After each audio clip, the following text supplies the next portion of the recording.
Testing one, two, one, two. Welcome to House Culture Conversations. And so excited to hang out with our guest tonight, Mr. Latin House. Welcome in. How you feeling? Good, good. How you doing tonight? Hey, I can't complain. This is a treat for me. I'm a big fan and from Chi-Town back in the day, so this is going to be a treat for me.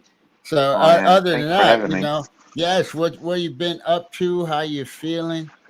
I'm doing a whole lot better today. I got a little sidetracked past couple weeks, but I'm back on the road to getting back to streaming again, taking some time off just to take care of my health issues and stuff like that. But I'm looking forward to getting back on Twitch and hopefully streaming again. So can't wait for that. I hear you. I hear you. And it is, always important to take care of ourselves and take care of our health and that kind of thing. So I'm glad to hear you're taking that seriously and making that first and foremost. And that's a message to everybody under the sound of our voices tonight. Health is wealth, y'all. Take care of yourselves so you're here for the long run. Oh But yeah. tonight we're here to talk about house. We're here to talk about the music and the culture that we love. Tell us about where you grew up. Did you come from a musical family, musically, or maybe just listening to music? Yeah, basically, I've been, as far as I can remember, listening to music, of course, back in the mid to late 80s. Um, was always at awe of the DJs, looking at how they would do their blends and how they would um, basically just transition music back and forth, letting tracks play their entire um, their entire the whole track basically. Not like how everybody's, editing tracks and cutting tracks here and there and fast mixing. They basically those were the old school. I come from that generation where they let the music play, and towards the end of the track is when you started doing your transition into the next track. So yeah. Now when did you get exposed? I mean, where were you introduced to house, or did it start with house? Maybe it started someplace else. Yeah, it was house music. I got intrigued, back in around 85, 86, just listening to it on the radio dials, of course, WBMX 1027. At the time, I believe B96 was transitioning over, and started playing mixes as well, along with one of the Boys and Girls Club's radio stations, 90.5 FM, WCYC, and you had 88.1 WCRX as well. So basically, listening to the mixes on the radio, recording them, and then finally getting to meet some of these DJs live in person at some of the Boys and Girls Clubs here in Chicago, and just seeing the way they were actually mixing, records back in the day, because it wasn't digital back then. It was actually vinyl that people were DJing. So it was uh, it was fun just watching it, and I always wondered, can I try doing that? And one day I just, went ahead and told my mom and dad I wanted to pick up some turntables and a mixer, and they bought me my first pair of 1200s with a realistic mixer. So I wound up DJing in my bedrooms, um, and from there just started picking records from all over the city of Chicago, wherever I can, and just started practicing. And it's a lot of influences here in Chicago once I got to know them and everything. But I would say from the Boys and Girls Clubs, just watching these DJs come in and doing their battle of the DJs and having their party crew parties and stuff like that. So um, that was it was very intriguing watching them just do their, you know, what they know how to do. So tell me a little bit more about the Boys and Girls Club. I hadn't heard that there was a path to house through the Boys and Girls Clubs. What was your affiliation with the Boys and Girls Club, and who were the DJs that came and played? So actually, the boys and girls club that I was a part of was in Little Village. It was called Marshall Square, and basically, we had a whole bunch of party crews that used to come and throw parties there. And I mean, most of the DJs were all party crew DJs, and just to name some of them, there was Carlos Huerta, Mike Huerta, Rich Huerta, um, Tony Mixon G, bunch of unknowns. CZR, of course, he's very popular nowadays, but back in the day, he was actually my neighbor Mm. here in Chicago. So we grew up in the same area. There's just so many of the DJs with the party crews that were around. Flame was another one. I'm just trying to think offhand, man, because that was so long ago. But I'm showing my age, so. But That's my jam. I see you in the hey, that's chat. my Thanks for jam. How are you? validating this for sure. Indeed. So now you said you got a mixer, realistic mixer. So let the people know, right? That's not Yeah, what we those got are the ones that today. had the little dials on there. They had the yeah. That's how you knew how you were peaking. Yeah, So. that's back in the day. But you had 1200s. Yes, I did. Yeah, I have 1200s. I had them. I've had them, man, since maybe I think I bought them since '87. So Mm. yeah, and I still have them. They're put away, they're restored, and they're put away in storage. So yeah, I still have that first pair. So Hey, yes. playing music back then. I was talking to Sean Madness last week, and we were talking about carrying crates of records around. Mm,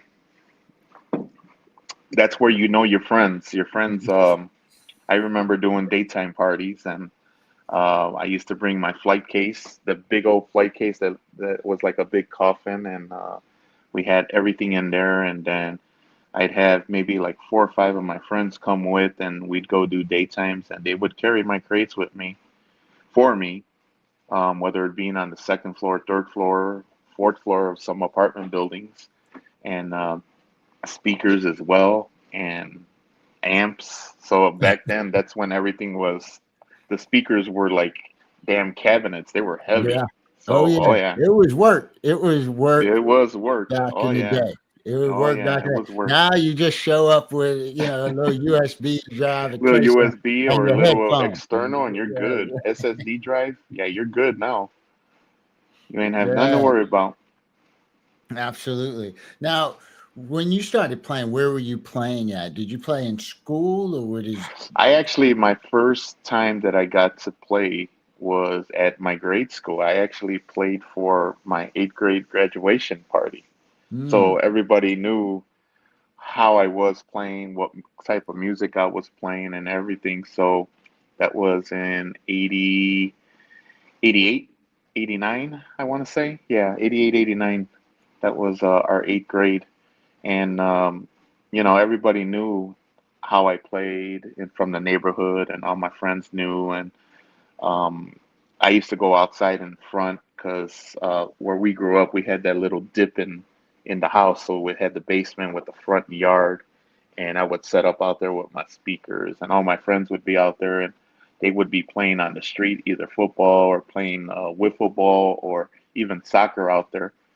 And they would hear the music, and then they would come to the yard, get some water out of the hose.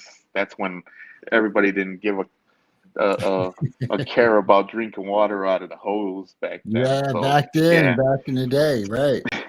yeah. So, but yeah, that was my first party, and then I actually got invited to DJ at the Boys and Girls Clubs for one of the little Battle of the Decades as a representative of the boys club that I was at. So that was actually fun doing that. So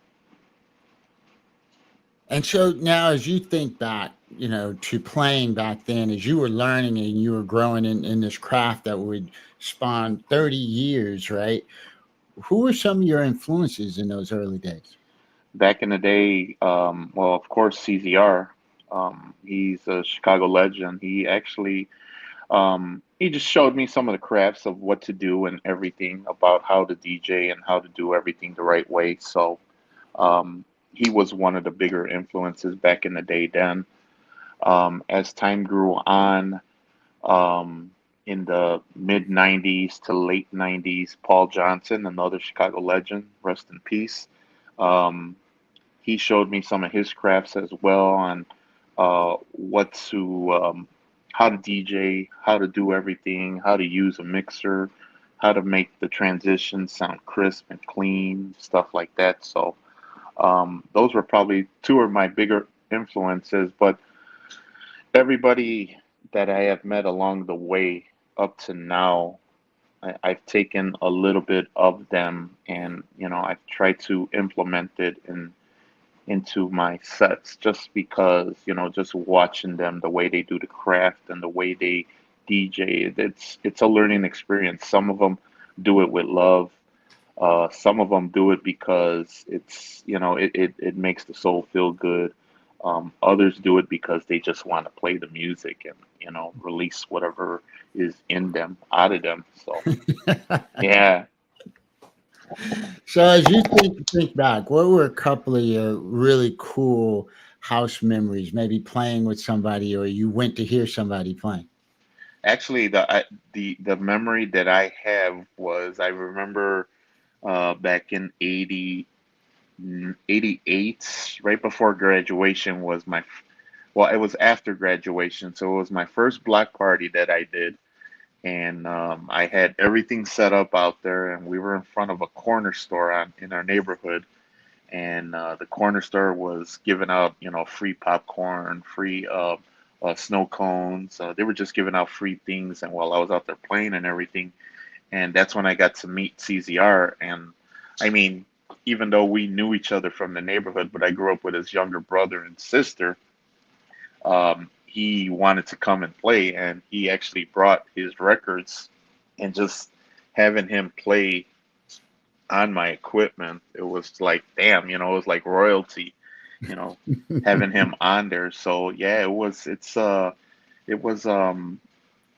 was amazing that day. That whole night was good, just playing back and forth with him, and then him telling me how to do a transition here. This is what you could have did better, and him just giving me pointers on it. And it was an experience doing that with somebody like him that was known in the city back then. So Breeze DVL, welcome in. Peace and blessings to hey, you Breeze, how you as doing? well. Indeed, indeed. So good to see you. Thanks for vibing with us. House Culture Conversations, and we're chopping it up with Mr. Latin House. Why is house music continuing to thrive? And more importantly, not only thrive, but continue to have that underground feel. It's been to Grammys. It's been, uh, you know, popular stars have made house cuts, but house is still underground. Why do you think that still is? I think a lot of the old cats are still out there doing it, and I don't mean, old cats, but I mean the veterans. They're still out there doing their thing. I mean, I know COVID closed us up for a while, and um, some of the people that I know here, that I consider legends from Chicago, they're back out there doing their thing again, and more power to them, because they're keeping it real. I mean, they're keeping that underground scene alive. And I mean, COVID did do a major thing with some of the newer DJs that were hiding in their bedrooms, and just all of a sudden came out of the woodwork and started doing that. So it's it was it's different nowadays, with people coming out. But I mean, it's a lot of the veteran DJs that are out there still doing their underground scenes and still have the following after COVID. hits, and they're back out there doing their thing. And like I said, a lot of the guys that I know here and that I respect a lot are still doing their thing. There's some that came out of the woodwork from saying they were done, raising their family, and now they're back in the game again, doing their thing. So it's like it's amazing how everything evolves, but some of the newer cats are starting to do it as well, and more power to them. They're keeping up with it. They're doing the warehouse parties now. So Yes, yes, indeed. Philip the Philippe, Haitian, what's up, brother? yes, Philippe the Haitian, hermano. I see you. I see you. Thanks for vibing with us, House Culture Conversations, and warming up with Mr. Latin House as we talk about the music and the culture that we love so much. Where did your handle, Mr. Latin House, originate from? So back in the day, my actual original DJ name was DJ Double A. So when I first started, yeah, it was DJ Double A because of my initials of my first and last name. So my first and last name is Alex Almaguer. So um, I've nobody, no, seen that yeah, name. Now, yeah, I know where that. I didn't put two yeah, and two together. yeah. So nobody knows that. Not too many of the Twitch people know my real name, But yeah, my real name is Alex. Um, and hardly anybody knows my last name. But yeah, that's where I got my DJ name from, DJ Double A at first. When I met Paul Johnson in early 90s, he heard me playing Latin house music. That's where I got I got my feel for it and doing that and playing a lot of Spanish music, playing a lot of salsa and merengue and all the more Spanish side of being like that mobile DJ scene. Hmm. And when I went back into doing house music again, he heard me and he's like, man, he's like, your name's got to change, brother. And I was like, well, I mean, everybody knows me as Double A. He goes, from now on, you're Mr. Latin House. So that's he. If anybody's responsible, it's Paul Johnson, the legend, of course, for giving me my name, Mr. Latin House. So Now, as I've had an opportunity to catch you stream and play, you have a wide range. I mean, I turned you as on of one late, night. yes. You were playing some smoky, sexy tunes, and I was like, "Oh, that's Mister Latin House," but this is not house music. Lou Aguirre, good to see you. Hello, thanks for vibing with us and our conversation with Mister Latin House. So, tell us a little bit about this range and the music that you love to play. So I grew up playing like house music, of course. That's my first love. But I grew up actually listening to 80s, so I love the 80s. And then I do remember my mom and dad on the weekends barbecuing and cooking and cleaning and always listening. Everybody else calls them oldies. Here in Chicago, we call them dusties. And basically, I remember listening to the 60s and 70s, the soul music back then. So, um, it's music has been in my blood since I was little. So even when we had family parties, it was always slow jams. Everybody was listening to slow jams back then. So we just basically, I caught on doing that. And when I started DJing, of course, house music in the late 80s, mid to late 80s, um, all the Chicago house, the Italo, the disco, the high energy, was mixing all that. And once I started transitioning over and into the 90s, playing all the 90s underground and then playing some of the Latin house. And then that's when I started doing mobile gigs at 15, 16 years old. I was out there doing mobile gigs, out um, parties. I was DJing at bars at 15 years old. Mhm. And it was crazy because I got to play a little bit of everything there. And I had stopped around 97, 98. I stopped DJing. So I completely just like left the scene. And I got back into it like maybe the late 2000s, right before 2010.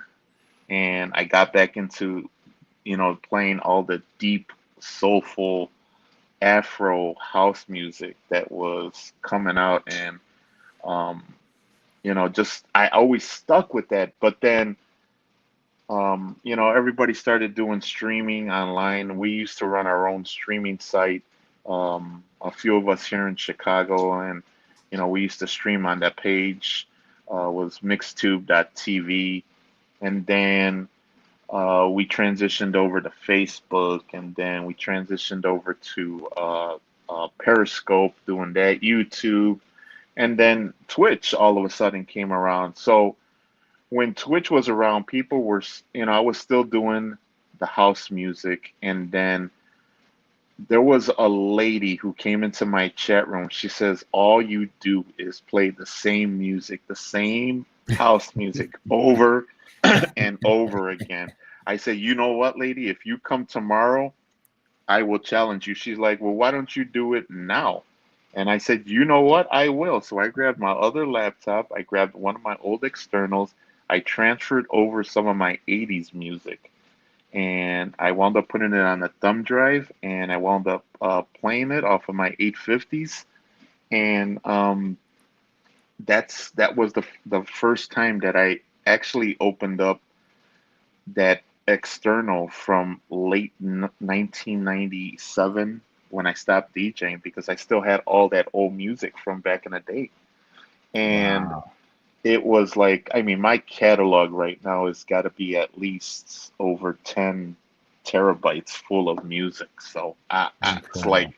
it's crazy, and it ranges anywhere from the late 50s that I still have the music. I got music from the Billboard Top 100 from 1955 to 2010. I have all that. I have a lot of 60s, 70s R&B, soul, oldies. Um, uh, I call them dusties. Um, I have a lot of 80s. I got disco. I got funk. There is like my catalog. There's not enough. There's not enough days in a year for me to play all that music. So my catalog is very huge. So Hey, well, I appreciate you, stretching out like that. You know, Philippe the Haitian says he caught you playing poker for the first time. actually, it was Spanish polka. Yeah, I did. I did Spanish play. Yeah, poker. So it it's was a true Spanish. story. It's a No, true it's a story. true story. Yeah, I was playing Tejano music. We call it in Texas. So that's where it originated from. It's basically a lot of the accordion with the Tejano music, Mhm. and we call it Spanish polka. And um, my heritage, well, half of the heritage is the roots are from Mexico and Texas. The other half is from Puerto Rico. So um, I got a lot of both worlds, as far as with music, because the Mexicans, I can always say the Mexicans and the Texans are always like more chill, when they're talking, and it's like their music is more laid back. Whereas the Puerto Ricans, it's like everything's like a race with them, even talking. So but the music is quicker too. So but yeah, I got a best of both worlds there. So Yeah, hey, it got me Philippe drinking tequila again. And oh. Emery Lee, 2014. Emery Emery Lee, Lee, what's up? 2014. Welcome in. He says your pop sets are mean. Mm, So hey, we appreciate you stretching out, because I think thank you, man. sometimes we get out here and I think it's true. We just get in a lane and we think Y- that's y- where You we know got what to it? stay. Yeah, you know what it is that I've been doing house music for so long, and when somebody tries to tell me I can't do something and they don't know what I'm about, I like that challenge. So I'll go out there and do that. She listened to my 80s set that I did, and I played anything from pop to alternative, rock. And she was like, "Wow." She's like, "You impressed me." And I told her, "Don't ever judge a book by its cover." And that goes for a DJ too, because you don't know about me. Just because my bio says that I'm a DJ from, you know, back in the day with 30 plus years experience, you don't know me that well. So Yeah. you'd never judge me like that. And I it's I could play anything and everything. It's just like riding a bike, you know, and I don't want to be like a big head DJ like that, but I mean, I used to be a mobile DJ, so it's like it's a lot easier nowadays with Serato and Record Box because you can carry everything on your laptop, you know, and you can do it on your externals as well. But, you know, every now and then someone will test me and I, a couple people come to mind. Sandman, 419 Sandman. He's like, bro, he's like, you need to stop playing that lovey-dovey Sunday night shit that you're always playing, and come and come and drop a soulful set for us, man, on Syndicate Wednesdays. And I did, you know, and it's like you get too relaxed playing, you know, the 60s and 70s music or the 90s R&B or, you know, the 80s new wave and stuff like that. And you just get too relaxed with it, and then he'll come and be like, "Come drop a new set, go get some new music," and I'll get some new music, and you know, I'm not one to back down from sharing my music if people like it, and Philip the Haitian's one of them. I mean, they all told me the last time that I was on Syndicate Wednesdays, they were like, "Damn, dude, you need to get back into doing this, man." I mean, Paul Johnson always told me, he goes, bro, he's like, you a brother. He's like, you play like a brother. He's like, you act like a brother. He's like, the music sounds like a brother. And he's like, man, if anything, you should have been called Mr. Soulful House, you know, because as much as your love for the soulful music, and it even goes back into the 60s and 70s, because I love the old music. It's like, there's an old soul in me, man. And when you get that out of me and I'm feeling that groove, man, it's like, I'll keep playing all night long if I had to, but you know, it's music. Music is a very good soothing, and it does something to the soul when you're locked into it and you're feeling that beat and everything. So Now, I want to pivot a little bit because there's something that also, which made me a bigger fan of you than just playing your music and all of that. But you're very big about community and the causes that, are very important in our society, whether it's cancer, whether it's autism, there's a number of them. Why don't you take some time to talk about your relationship with social causes and how you bring the music together with that to spread the word and educate people. yeah, Cabasso LV, thanks for vibing with us. Sabato. We see you lurking. I see you. Thanks for your ears, and we got to talk real soon. But yeah, tell us a little bit about the work you do around social causes and how you bring it together with the music. I think about 2 years ago was the first time I did something, and I decided to do something for cancer, and it was for the Jimmy V Foundation. Um, I got done doing raid trains. I got done doing my Battle of the Decades. The Battle of the Decades has been going on for at least 4 years already.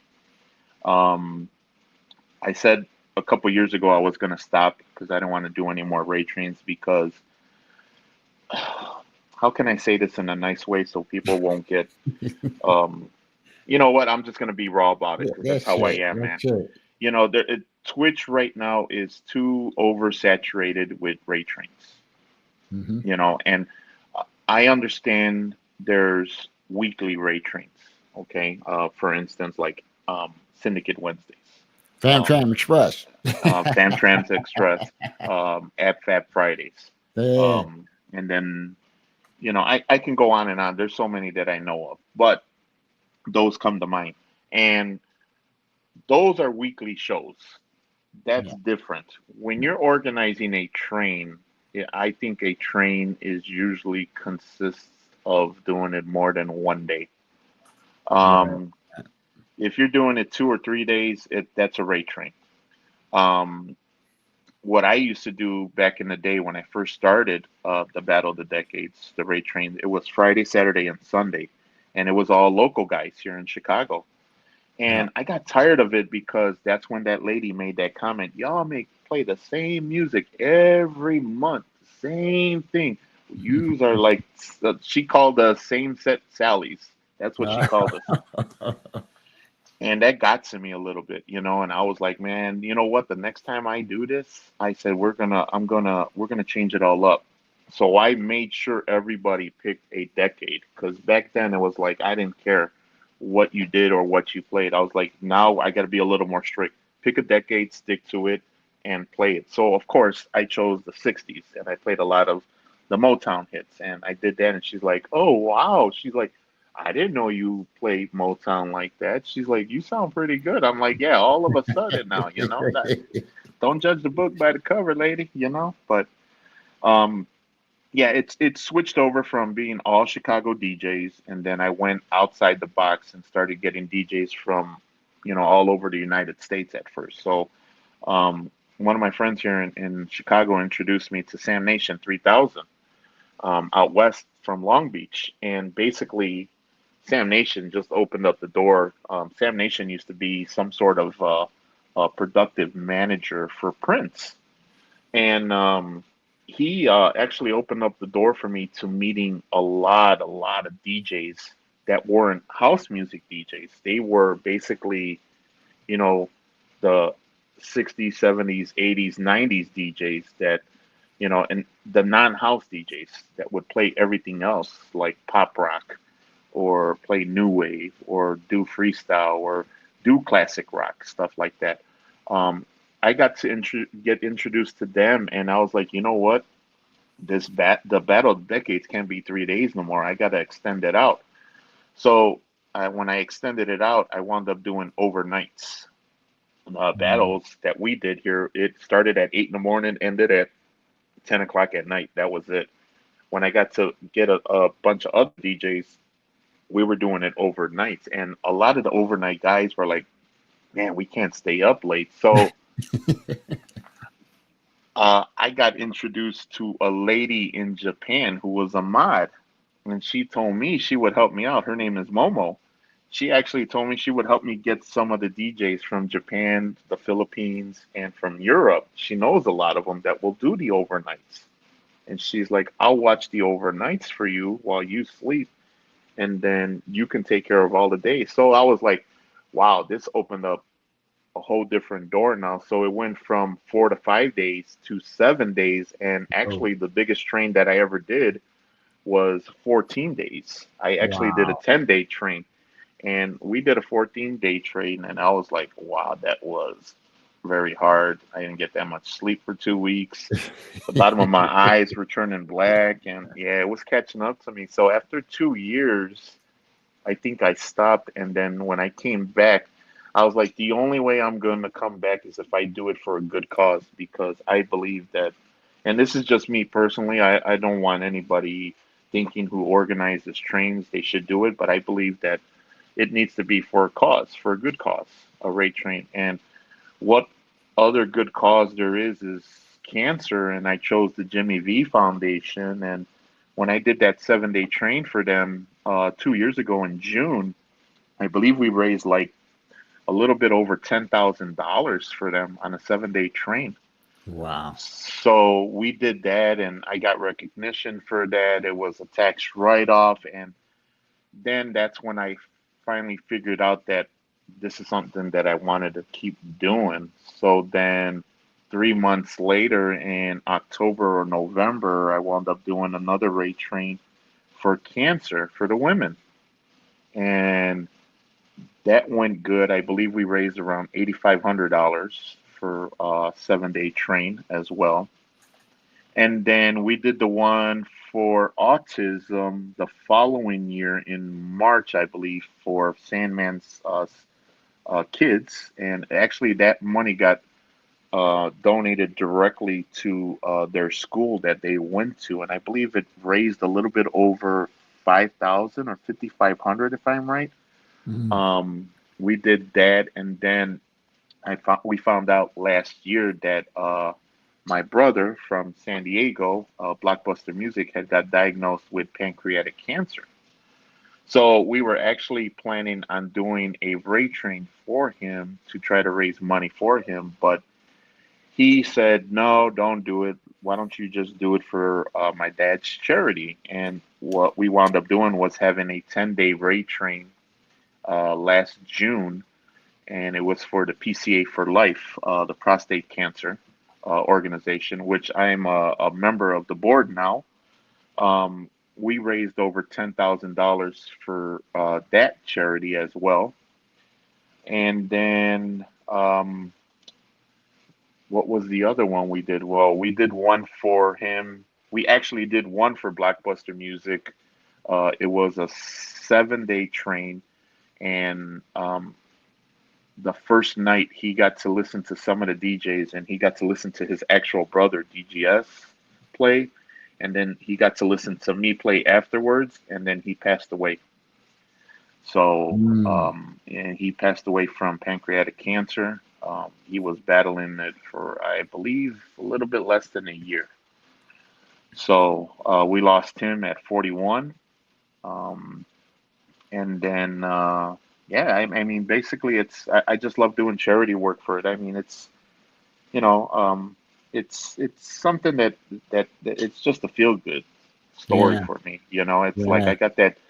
And, not to make things, I rather give or help others than others helping me, because they just did a rate train for me, and it took so much for me to say yes to it, because a lot of the guys were like, just organize the fucking train. Excuse my mouth. Just organize it. We'll get the DJs, or just send emails out. They will come. They'll come help you, because uh, 3 weeks ago, I got diagnosed with stomach cancer, and I had the tumor removed. So it took a lot for me to say yes. Okay, I'll do it. I'll do it. I'll do it. It's just the stubbornness of me not wanting people, or not. I think my ego took a hit, because I felt like I was lifeless, and I felt like I didn't deserve it. I didn't need to do it, but a lot of the DJs actually messaged me and told me, you've helped so many people out, doing trains. Now it's time for everybody to do one for you. And I was just so indeed. deeply appreciated about it, because they raised a little bit under $5,000 just Hmm. in 4 days, which is Hmm. not bad. And It's outstanding, and I really encourage you to teach a lot of us out here, because we're all attached to charities and churches and other, community type activities. And here's a way yes, we can take the craft that we have, the music that we love, the culture, and we can tie it to something meaningful. Those bits can mean something, right? Seeing as Amazon is taking their cut, and let's not talk about that. Let's leave that alone. Okay. Anyway, but you get the point, is that, we can change people's lives by using the gift that we have. So I really a huge cut. Hey, DJ Big Ed Smith and DJ Blaze Music in the building. What's happening? Good to see y'all. But yeah, I would love to see you, maybe even do a stream just on how you set up a charity raid train. Now that would be something special, and see more DJs do charity raid trains. That would be awesome. I believe that a lot of DJs, I believe a lot of DJs do like helping out charities. And if there is any DJ out there that needs help running a raid train for a charity, for their personal reasons, for anybody where it hits home, I'd be honored to help out. That's how I am. I mean, I did not realize that, a lot of DJs are out there that there's a lot of people that talk behind your back, but there's more DJs out there that really do care still. Um, Yeah, absolutely. everybody is guilty of doing something in their past that they regret, and of course, I have my fair share of them, and I do regret a lot of shit that I've done.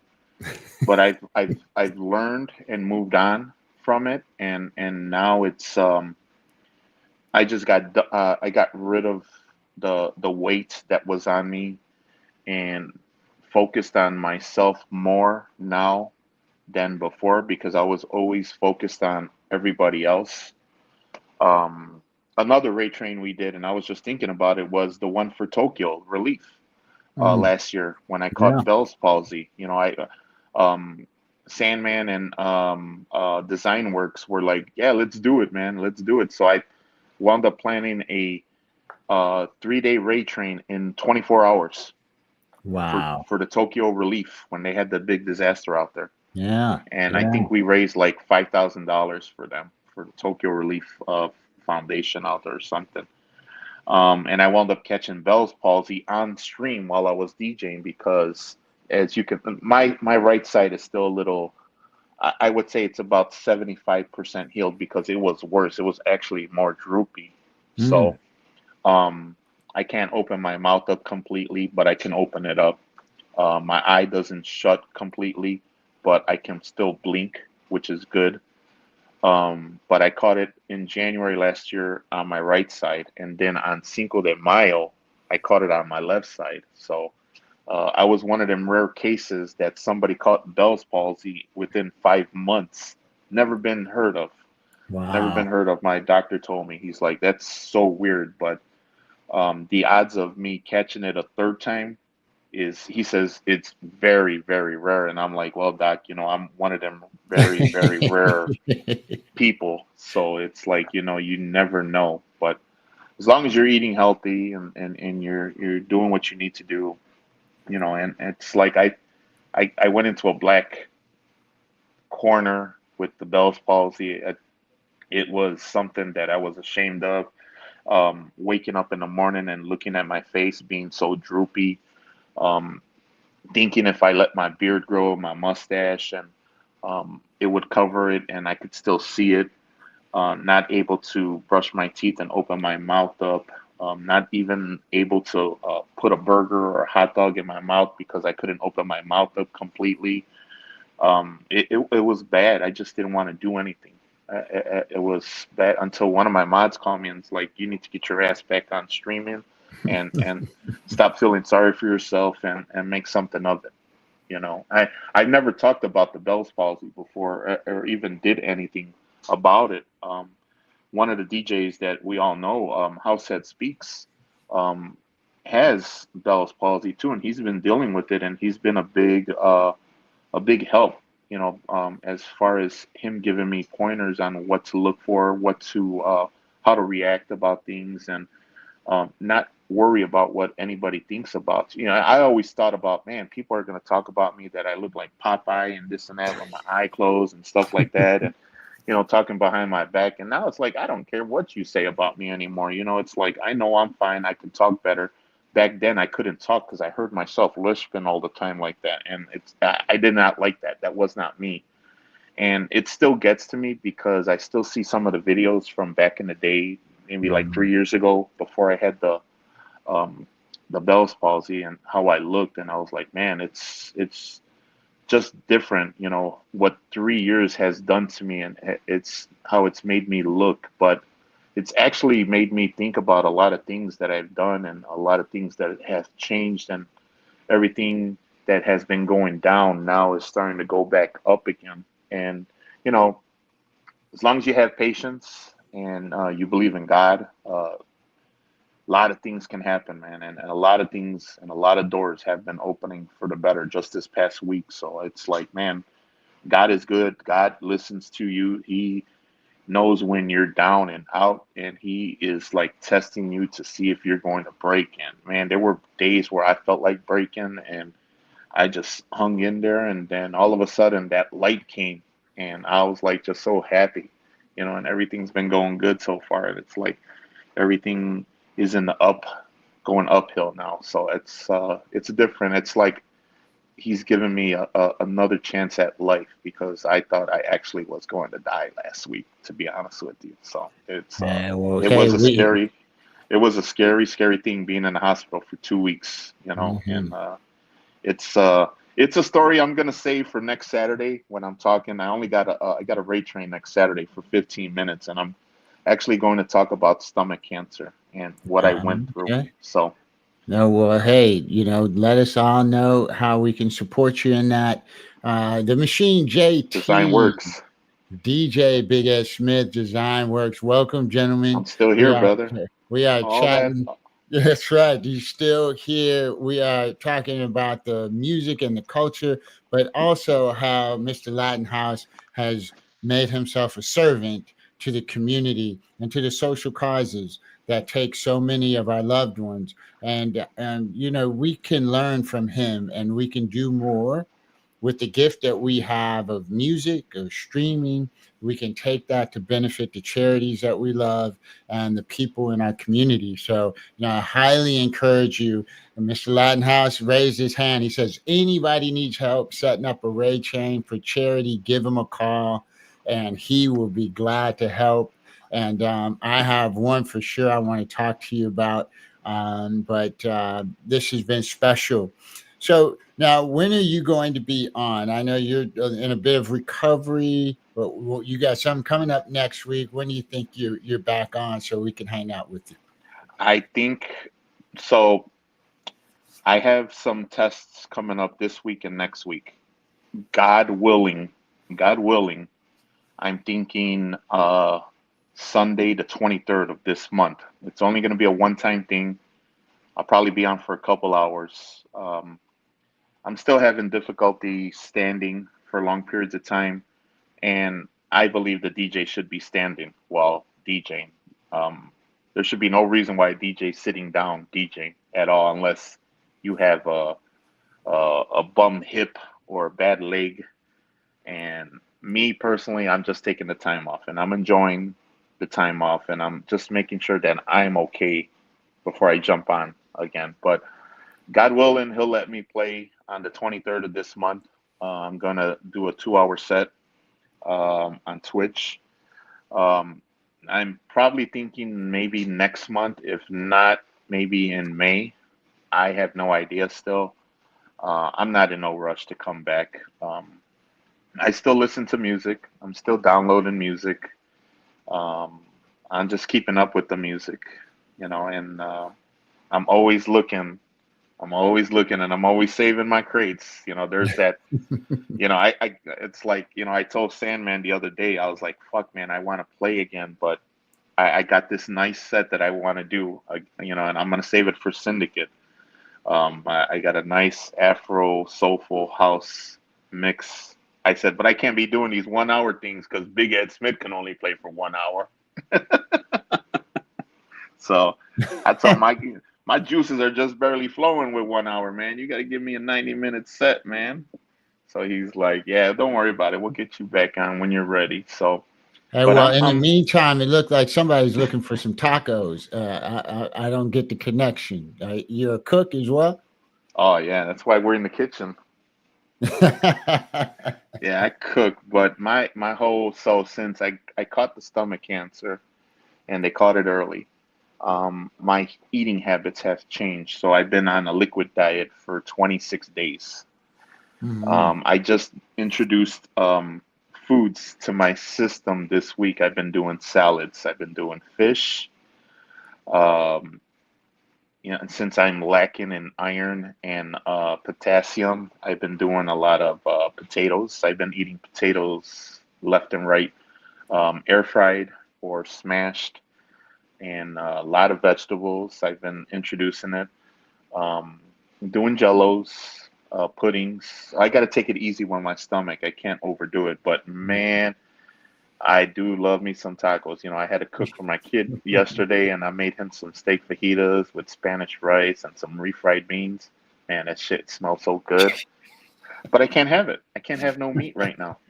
That's the problem. So, in due time, hopefully for my meetup in May, when I have a barbecued guy out there and a taco guy out there, I'll probably be able to. That'll be around my 90-day mark of being cancer free, hopefully, and we'll see what happens after that. So, but yeah, I still got a long road ahead for that. But yeah, I Yeah. cook.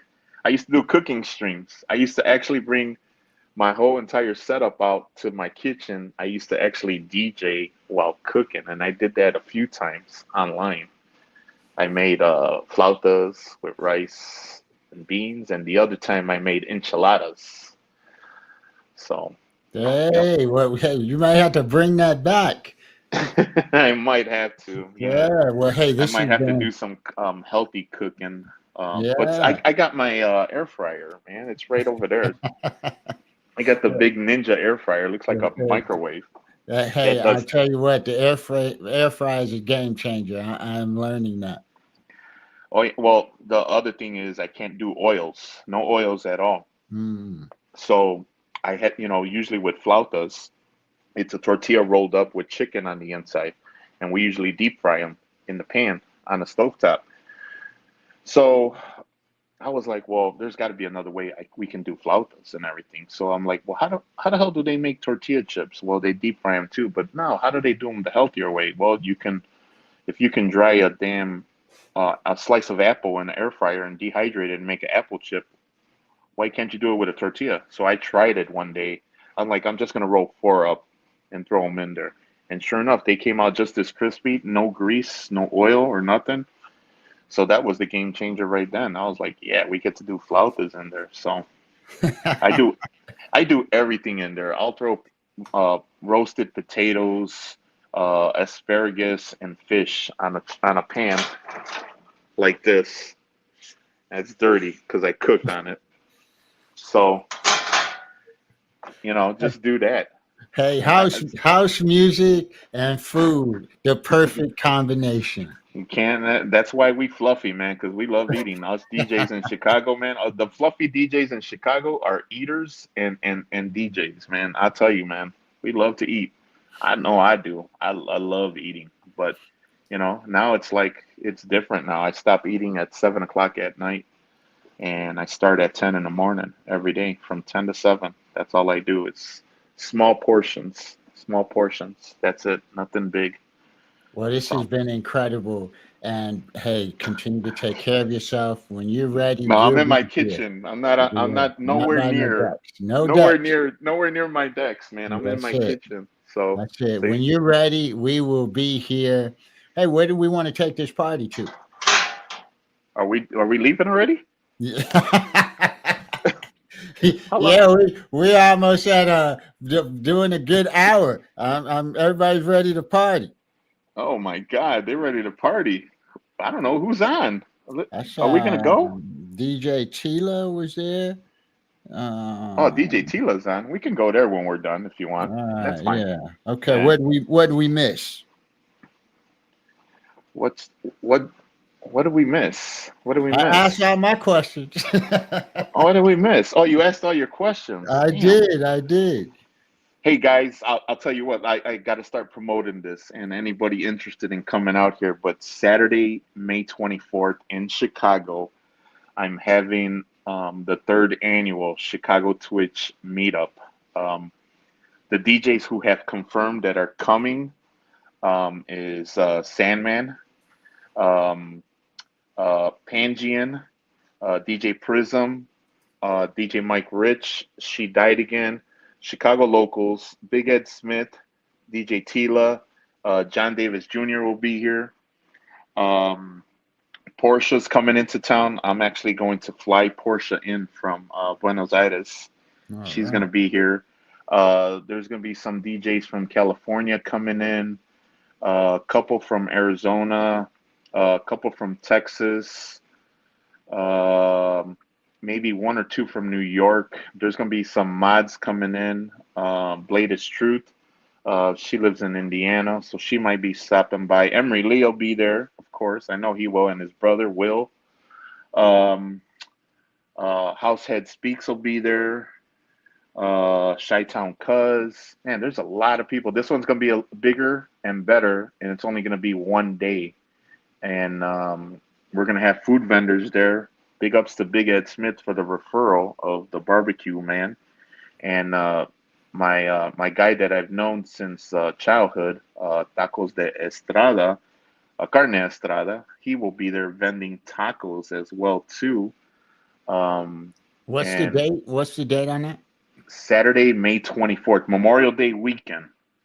So I'm working with a travel agent right now. So if people want to get some deals, the hotel rooms are really, really cheap right now. Um, I believe from Friday to Monday, I think I seen some rooms for like one king room near Midway for 430.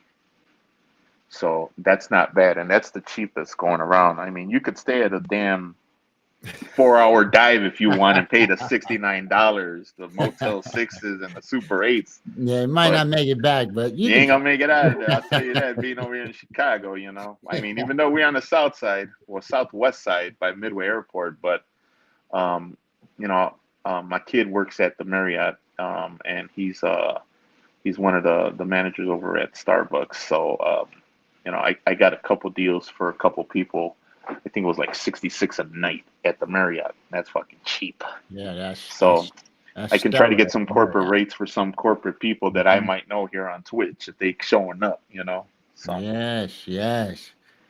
Well, hey, listen, you guys, we have had a May time. 24th, Saturday, May 24th. Now, mark your calendars, save the date, May 24th, Chi-Town.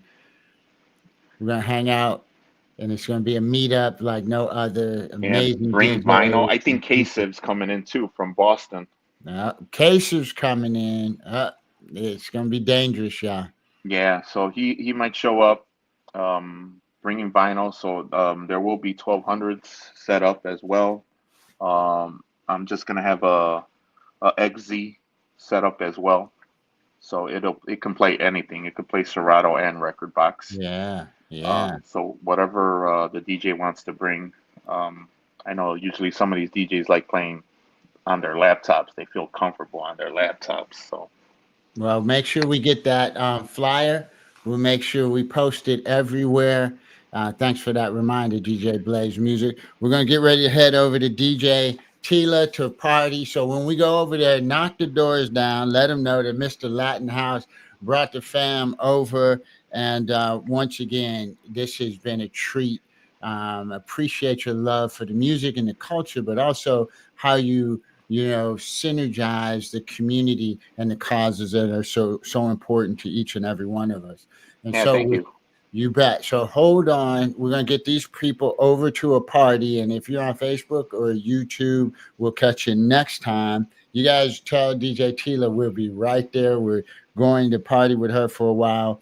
This has been House Culture Conversations with Mr. Latin House. We'll catch you next time. All right. They are gone on Twitch. And now goodbye to everyone else. We'll see you next time.